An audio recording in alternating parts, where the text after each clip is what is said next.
नमस्कार, परिचर्चा में आपका स्वागत है।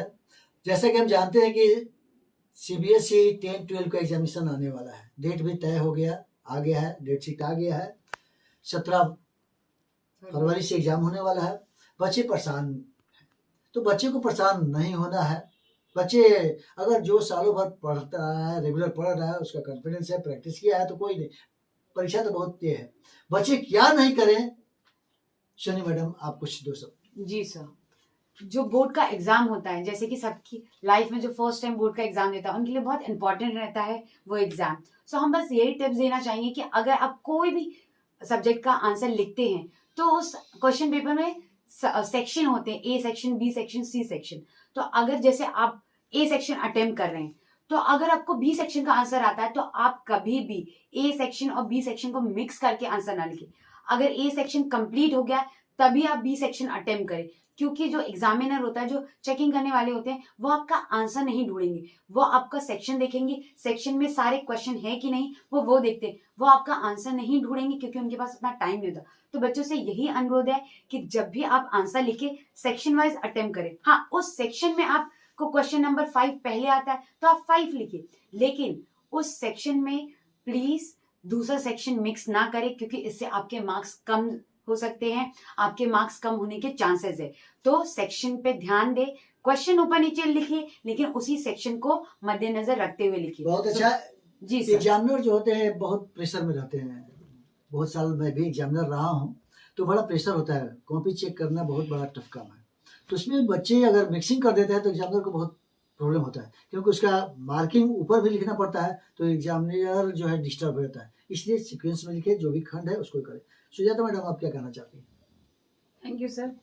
मैं बच्चों से ये अनुरोध करूंगी कि बच्चे क्या करते हैं ना, उन्हें आंसर तो पता होता है लेकिन 2 मार्क्स का है तो 2 मार्क्स में कितना लिखना ये उन्हें नॉलेज नहीं होता है।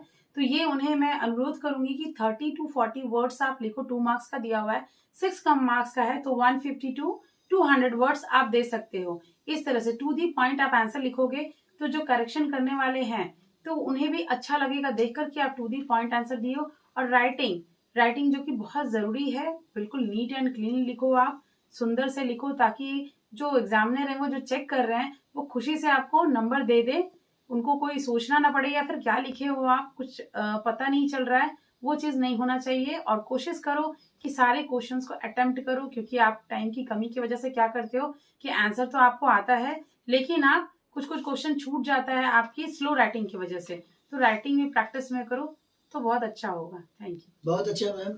बहुत बच्चे क्वेश्चन छोड़ते हैं, जानते हुए भी क्वेश्चन छोड़ देते हैं। छोटा क्वेश्चन है उसको लॉन्ग आंसर दे रहे हैं, लॉन्ग है शॉर्ट में कर रहे हैं, इससे अच्छा मार्क्स नहीं आता। हमारे जोई मैडम आप क्या कहना चाहती हैं? Thank you sir. मेरा कहना है जैसे बच्चे एग्जाम देने जा रहे हैं तो जो भी टाइम टेबल है उससे वो थोड़ा देर पहले, आधा घंटा या 1 घंटा पहले पहुंचे। ये ना सोचे कि हम जा रहे हैं तो आधा घंटा वहां खड़ा होकर क्या करेंगे, क्योंकि पहले पहुंचेंगे तो हमारा भी मन शांत रहता है। अगर लेट होता है, ट्रैफिक मिल जाती है तो हमारा मन बेचैन हो जाता है कि एग्जाम छूट रहा है, एग्जाम छूट रहा है। अगर एग्जाम में पहुंचते भी हैं तो कहीं ना कहीं हमारा माइंड डिस्टर्ब हो जाता है।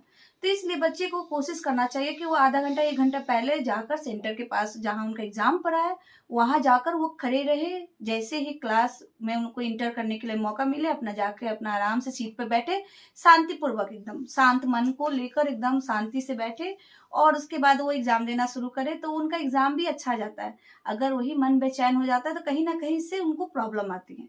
तो जितना हो सके वो आधे घंटे या 1 घंटे पहले पहुंचे, जिससे उनको ट्रैफिक रास्ते में ना मिले। जी सर। हर एक बड़े शहरों में ट्रैफिक का प्रॉब्लम होता है, इसलिए समय से बच्चे चलेंगे तो अच्छा होगा। हमारे बीच कुमकुम मैम है। मैम आप कुछ क्या कहना चाहती हैं? जी थैंक यू सर। मैं यही कहना चाहती हूँ कि बोर्ड की परीक्षा है, बच्चे जो लिखते हैं उसमें कटिंग नहीं करें, साफ लिखे, सुंदर लिखे, सुडौल लिखे। कटिंग करने से जो एग्जामिनर है उसका ध्यान उतना अच्छा से नहीं जाता है और वो ना सोचता है कि क्या कैसा लिखा हुआ है। और सीरियल वाइज अगर लिखेंगे बच्चे तो बहुत अच्छा है, जैसे कि 1 2 3 4 सीरियल वाइज लिखते हैं और साफ लिखते हैं, सुंदर लिखते हैं, तो एग्जामिनर भी खुश रहता है, प्रसन्न रहता है और आकर्षित रहता है, अच्छा नंबर देता है। बहुत अच्छा। प्रश्नों का जवाब सीरियल होना चाहिए। बहुत अच्छा। लड़का क्या करता है?